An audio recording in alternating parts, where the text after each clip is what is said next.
Thomas.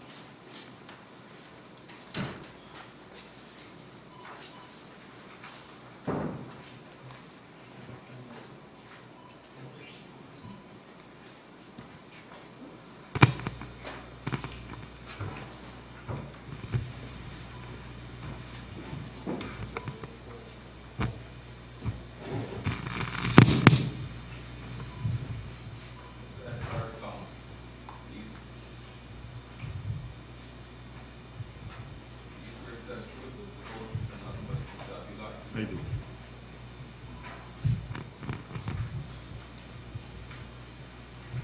Good morning, sir. Would you prefer to sit or to stand? I can stand. All right. If at any time you need to sit, could you just indicate? I will. And furthermore, if this starts to blow a little vigorously on you, would you please let us know? I will. Sure. Would you state your name for us? Edgar Mortimer Thomas. And are you an Assistant Commissioner of Police in the Guyana Police Force? Yes, I am.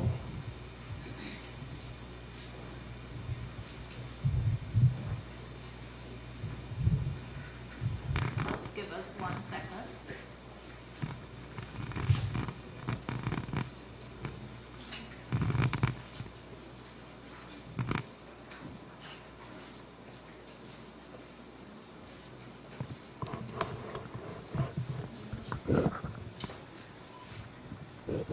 How long have you been a member of the Guyana Police Force?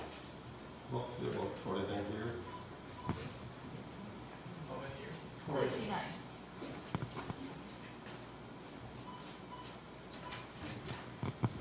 And what is your current position? I am the head of the Presidential Guard.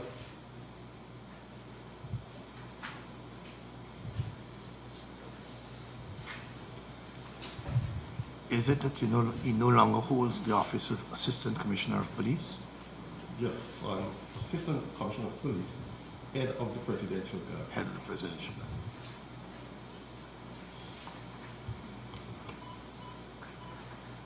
How long have you been assigned as head of the Presidential Guard? On the 3rd of August 2020,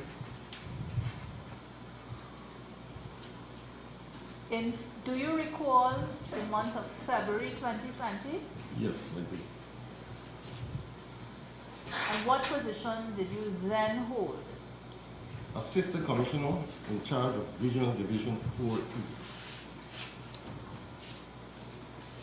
And what geographical area did this division cover? Can you explain? Yes. It spans from Agricola on the south.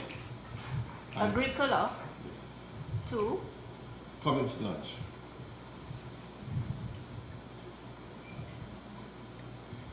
and below you, immediately below you in rank, who was the next officer? Senior Superintendent Philip Adzu. Do you recall attending a meeting in February of 2020? Yes, I can recall. And where was this meeting held? It was at GCOM office, Fruit Street, Kingston. And by GCOM, do you mean the Guyana Elections Commission office? Yes, the election. Now, you're dropping your voice a little bit towards the end of your sentence, and we have to make sure that everybody can hear. So try to keep your voice up a little bit, okay? And apart from yourself, did any other officer from the police service attend that meeting? Yes, Deputy Commissioner Maxine Graham, the operation officer. What was the meeting about? The meeting was primarily to discuss election arrangement for March the 2nd. And when you say election arrangements, you're talking about the general elections which had been carded for the 2nd of March 2020. Yes.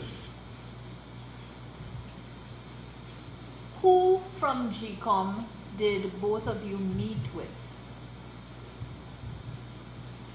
Mr. Keith Winfield, the then CEO, Ms. Roxanne Myers, the Deputy CEO, and Mr. Lowinsfield, Assistant. Can't remember his first name, but surname is Burger.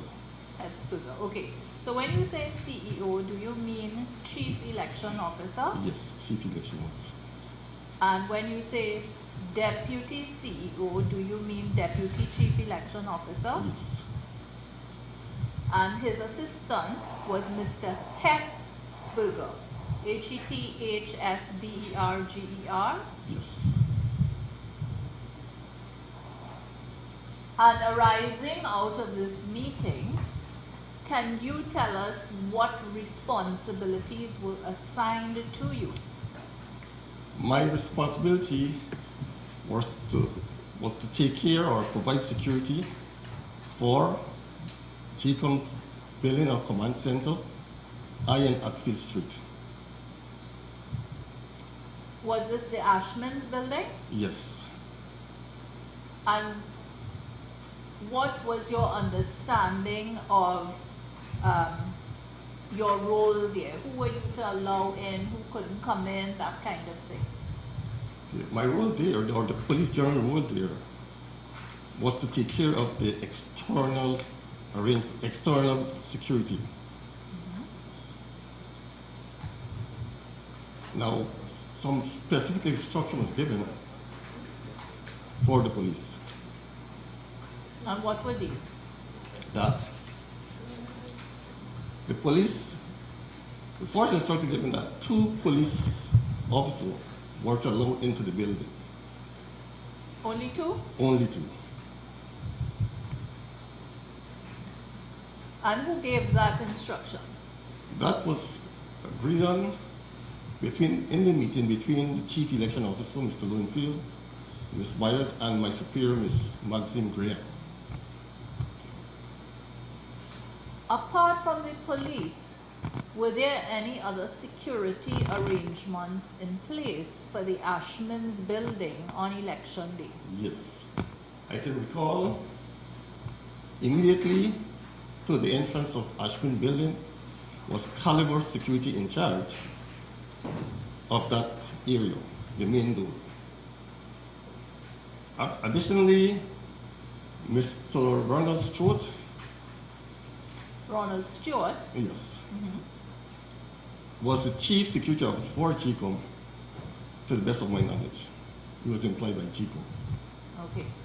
So, Caliber Security, was it a private security firm? Private security firm.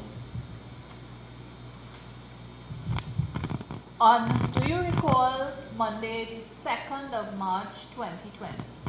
Yes, I recall. And at about 5 o'clock that afternoon, where were you? I was at Brigham. Is that the police division?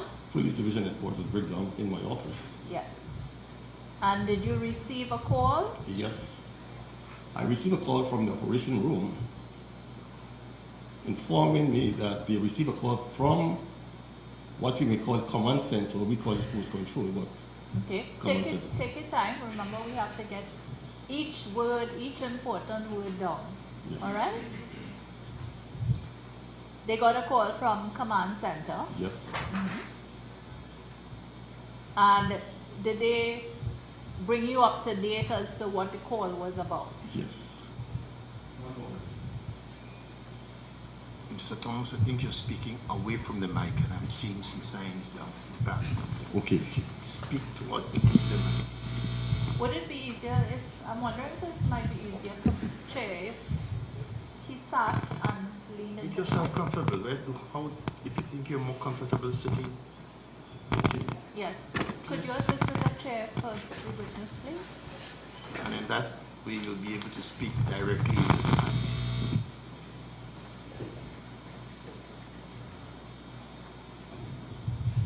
A small chair. Does it fit in the box? Thank you.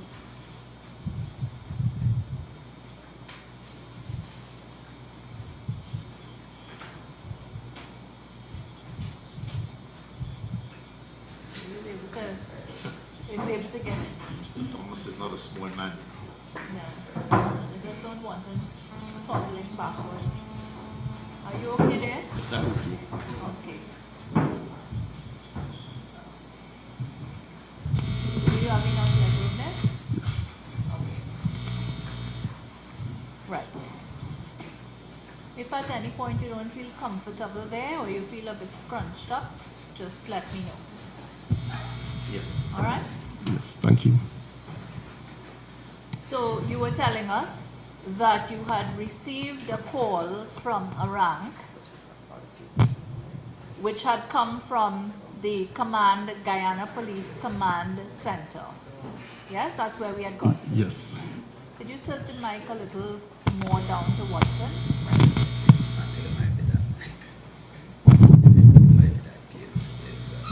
And what information were you given?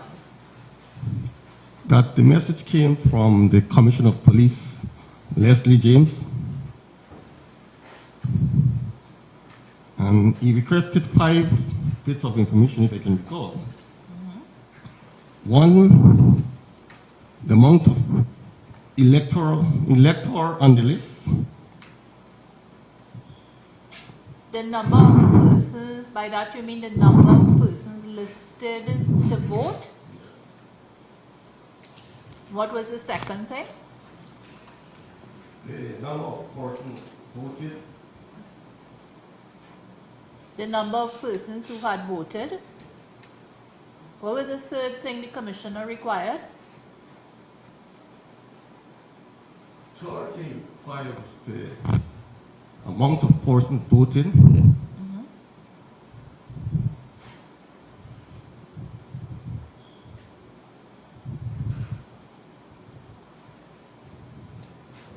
The fourth, the amount of persons to be voted. Number of persons waiting to vote? Yes, in the line. And what was the fifth thing? The end of poll, that a copy of statement of poll must be transmitted to the full support to the WhatsApp group. There was a group established, WhatsApp group. Sure. Now, What was the last requirement for the version Copy of statement of poll. to the Commissioner of Police? Yes. Via the WhatsApp group. Yes. yes. Now, Mr. Thomas, I apologize. You gave a statement in this matter, did you not? Yes, I did. And you signed it. Yes. And if you see that statement again, you will be able to recognize it. Yes. And you will be able to recognize it by your signature. Yes. Did you initial each page? Yes, I did. Might this be shown to the witness?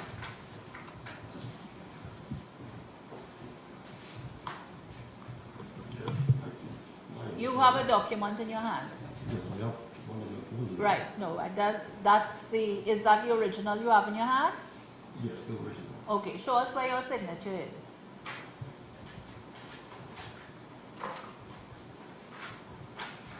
Hold it up so the commissioners can see.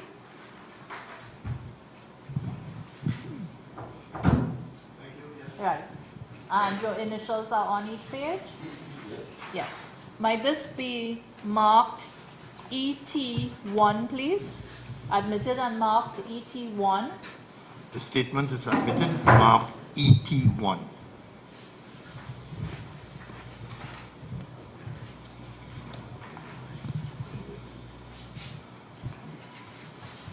Now, having received those instructions,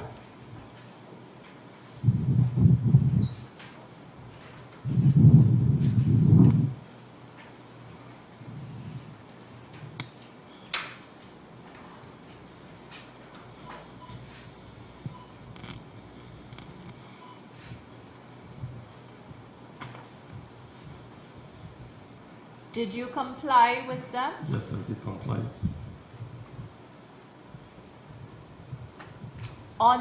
Do you recall the 5th of March 2020? Yes, I recall. At about 2 minutes to 2 in the morning, where were you? I was in my office at Edgar. And did you then receive a telephone call? Yes, I received a telephone call from the operation room. And this was this in relation to a complaint? Yes. The call stated that someone called from Chicom building, which was Ashman Center, the command center at Ashman building, indicated that someone was part of the tabulation process removed a flash drive from the area of the tabulation center and was seen in the computer room and a room nearby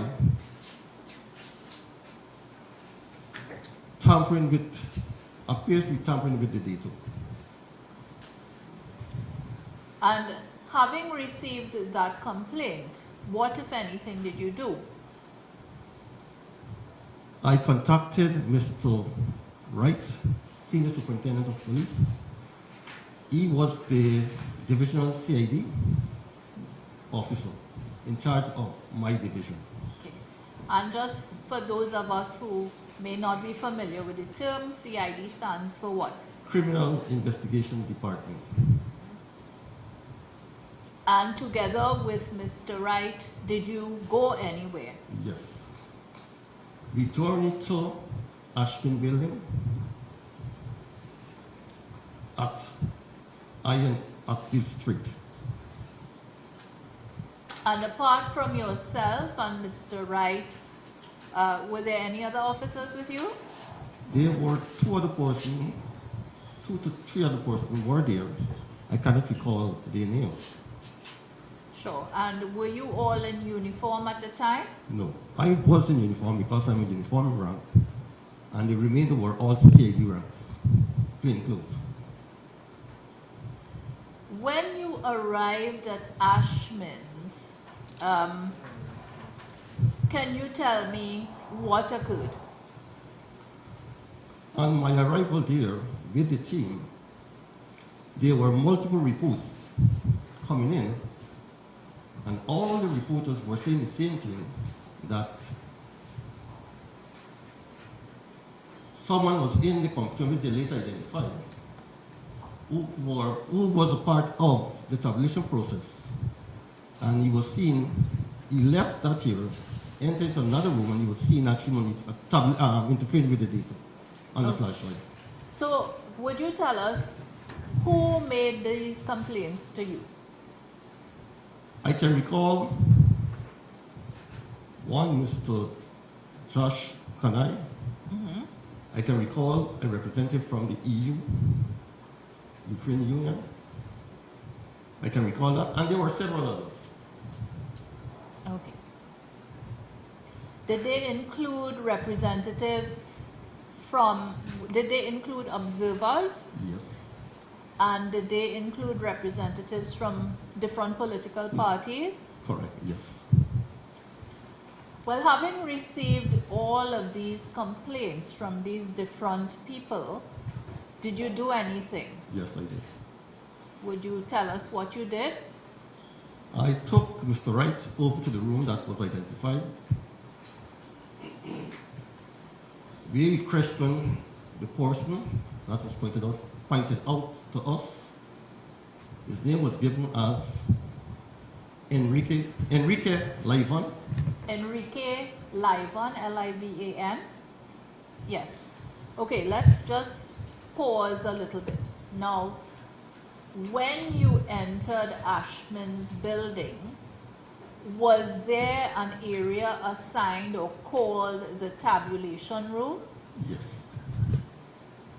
And you just told us that you went to a room where you saw this gentleman, Mr. Enrique Livan. When you saw him, was he in the tabulation room at the time? No, he was not.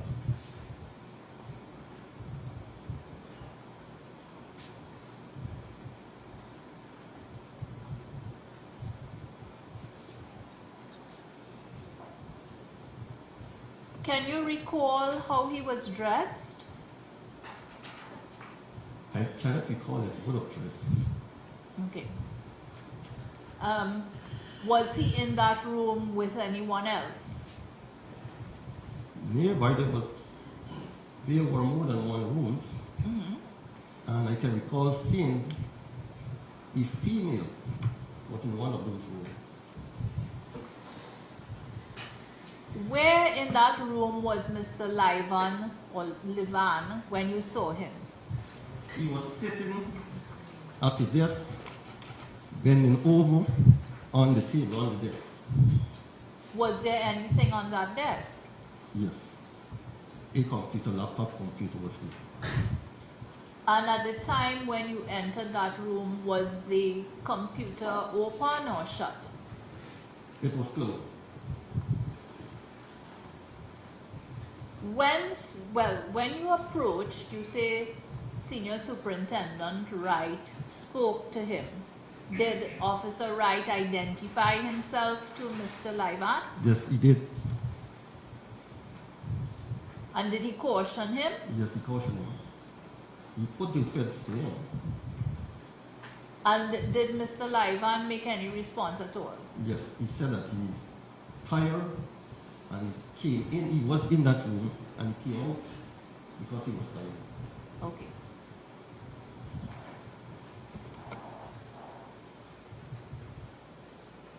Now you say that he told you that he was in that room. What was that room? What was that room that you think he was referring to? The tabulation center. Now, as far as you understood, was Mr. Livan an employee of GCOM? Yes. He was. Why do you say that? Because he admitted that he was there on official duty. He admitted that to the police that I was there. Okay. Now, having observed this state of affairs, what did you do? At that stage, there was some discussion.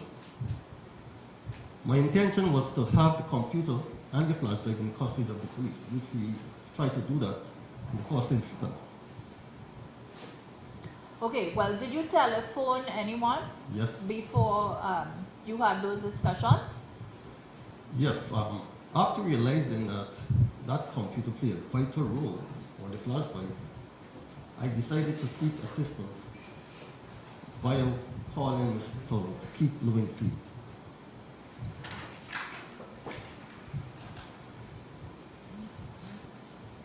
And how had you known his number?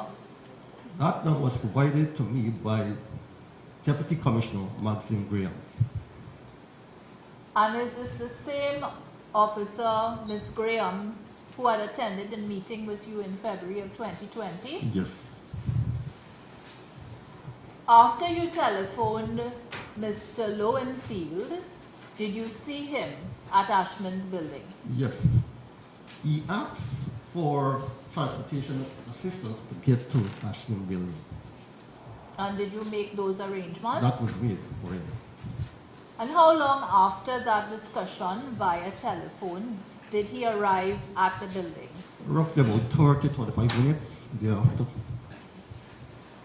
And during this period of time, where was Mr. Livan? He was in the same room, but at that time, he was more actually alone. So if I say he was actually sitting up, not bending over the desk at the time. And you said Senior Superintendent Wright had identified himself to him and cautioned him and so on. Did Senior Superintendent Wright continue to speak to Mr. Livan? Not at that stage. Okay. After Mr. Lowenfield's arrival, did you speak with him? Mr. Lowenfield, that is. I spoke to Mr. Lowenfield about the police intention with the computer and the flash drive. And when you spoke with him, was there anyone else there? Yes, there were several party representatives who were there. Were there any observers there at the time? I cannot because, Sure. but most likely, I can't recall any individual who I could have identified at the time. Certainly, fair enough. And Council, one moment. Could Sorry. we just get who is Mr. Lowenfield in the scheme of things? The chief election officer.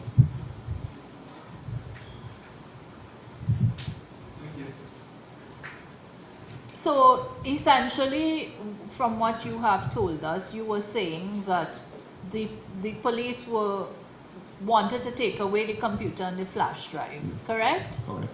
And did you take away the computer and the flash drive? No, we didn't. And how did that come about? We were looking for a thing of evidential value. And we recognized that the computer definitely is of evidential value. Yes. Right.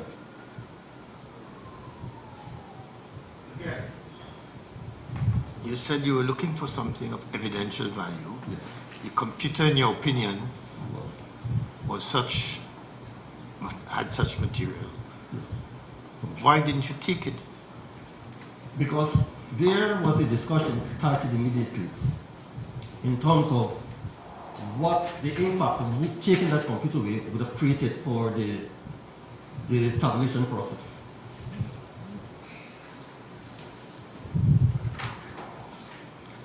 Can I ask, when you arrived,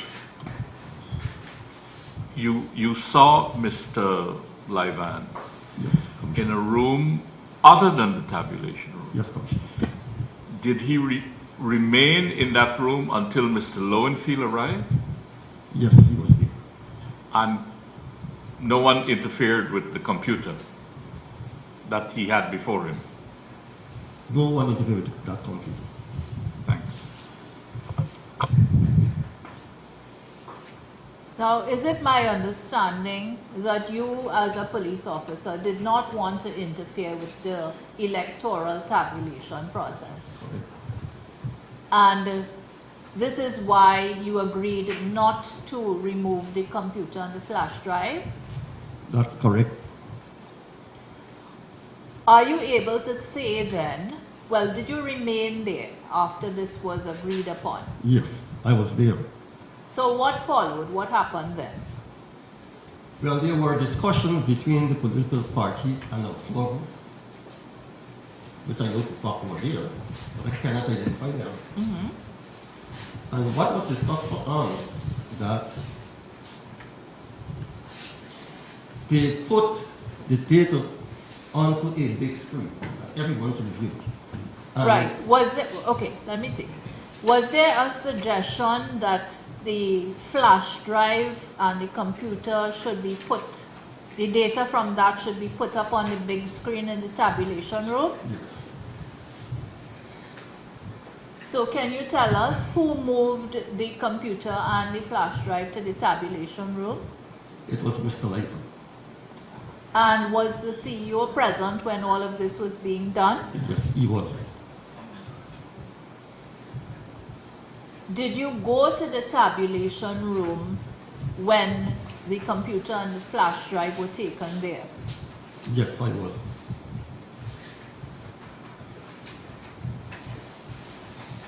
As requested, was the data from the flash drive and the computer put up in the tabulation room?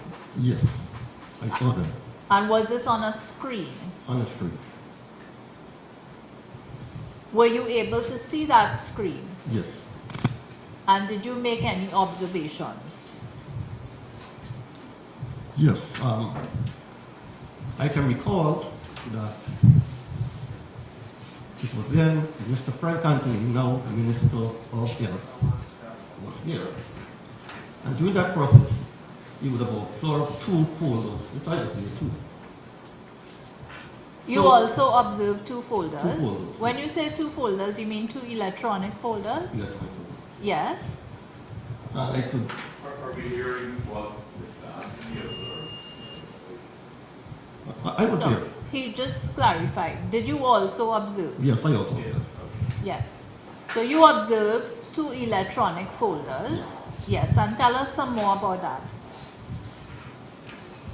Mr. Lyman immediately opened one of them. And he recognized at that time. No, you tell me what you saw. Yes. When he opened that folder, he would have changed into another folder, open another folder. Right, so when he opened one folder, another folder opened? He opened another one. Or he opened 2 folders? 2 folders. Yes. And what did you see on the screen? I saw data in form of Excel format. Okay. Now, are you now able to tell us what you saw? Not the details. Okay. I just saw the structure. Sure. I'm going to ask the Commission's permission to permit the witness to look at his witness statement, in particular at paragraph 17.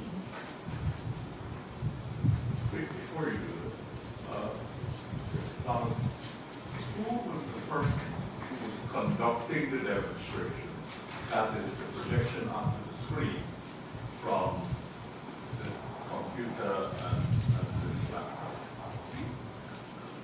As far as I can recall, it was like that. I understand. Yes. And this projection was done using the same computer and flash drive that you saw him with in the room where you first saw him. Yes.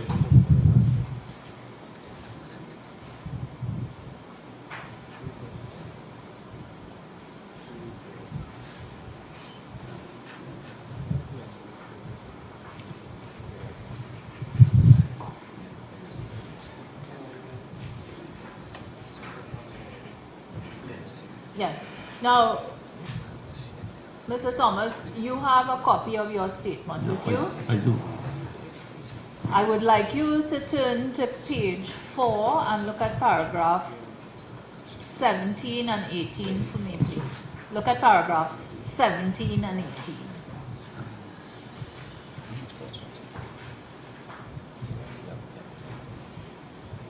Now just read it quietly, and then I have a couple of questions to ask you.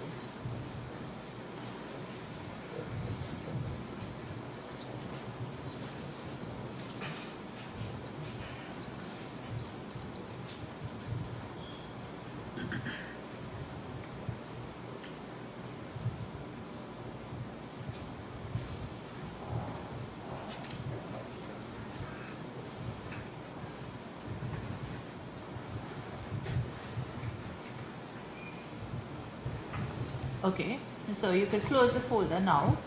So you were telling us about seeing 2 electronic folders on the screen in the tabulation room, correct? Correct.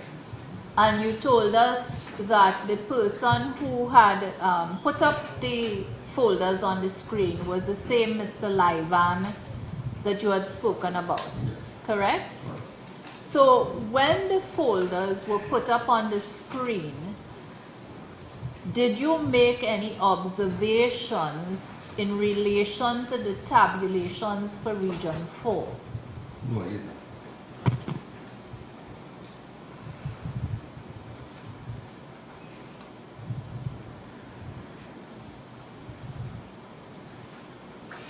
Did you notice that there were tabulations on the screen? Yes. And are you able to now recall whether they were same, different, what? Or would you like to look at your statement again? I can look at the statement again. Yes, look at paragraph 17 for me, please.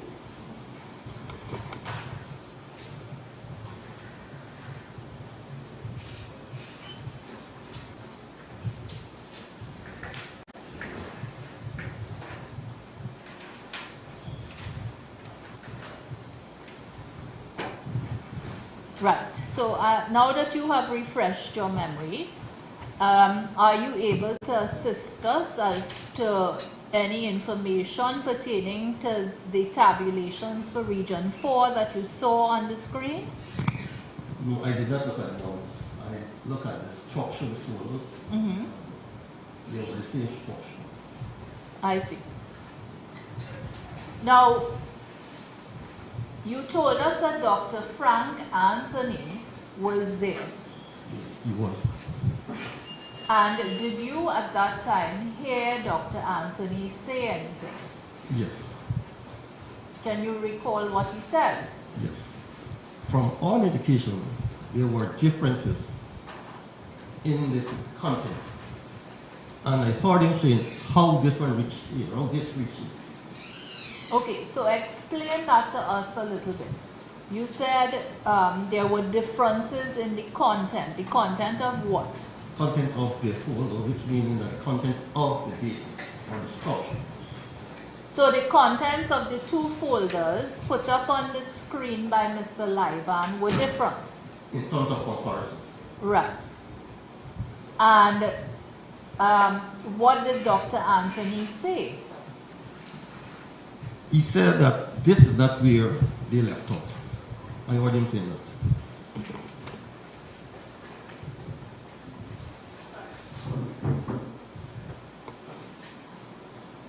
What did the police do at this time? Nothing. That comment, this is not where we left off.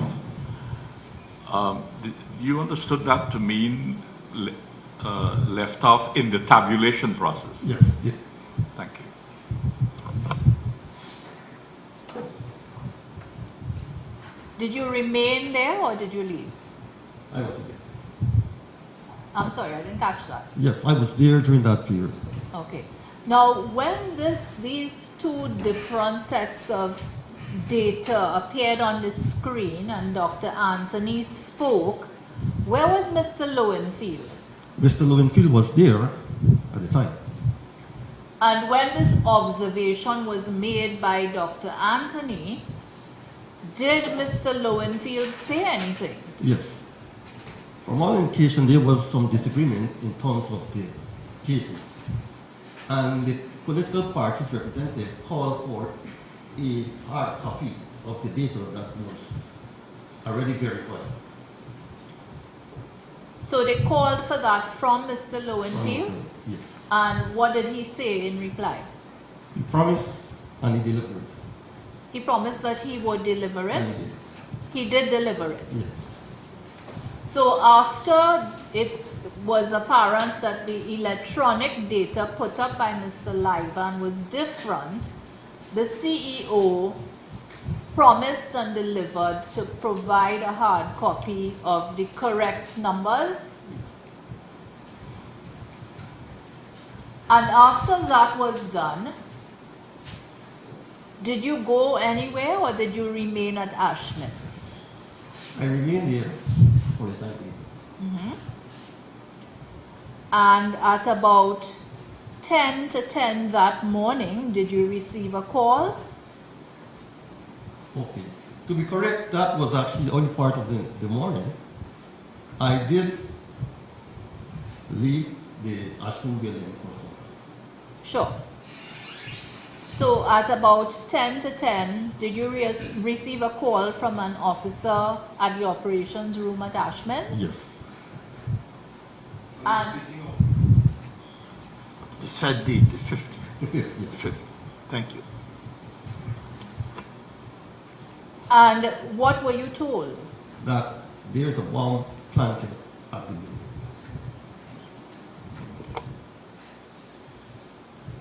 Which building was this? Ashton building at I and Hatfield Street. At High and Hadfield Street. So you were given this information by the officer who had received such a call? Yes. And what did you do as a result? I went to Ashton building, the officer in charge, where I met the police sniff dog, the guy of fire service, and TPL representative. I saw a TPL vehicle. A what vehicle? TPL, Guyana Power Unit. Guyana Power and Light vehicle. Yes. Yes. So did you give instructions to anyone? Yes. I went into the building and informed all that information received that the bomb had been planted in the building. And did you give them any additional instructions? Yes. I told them for their own safety, they should evacuate the building. Did they comply with your instructions? The persons in the tabulation did not comply. I think maybe only GCOM staff, few GCOM staff that I saw, including Madam Chairperson of GCOM, complied. And who was the chairperson of GCOM at that time? It was it Justice former Pat- Justice Claudette Singh? Yes. Yes. So how did you know that the persons complying were GCOM employees? Well, I know the chairman, Yes. Madam Claudette Singh, Justice Claudette Singh, Yes, the other employees, were they in a GCOM uniform or and something? they were carrying a GCOM tag. A GCOM ID tag? ID tag. Yes. And you say the rest of the people remained in the tabulation room? Where was Mr. Laivan at this time? Can you recall? I cannot recall. And what about Mr. Lowenfield? Was he around? He was not here. At a convenient stage. Oh yes, I am sorry. We I just stopped to have take the lunch and break. run ahead. I beg your No, pardon. no, not at no. Yes. I understand, but just at a convenient stage. Yes, this is the meeting. You're going to stop We it? yeah. Yes. We will Stop now, and then break, and resume. at 1 p.m. You guys?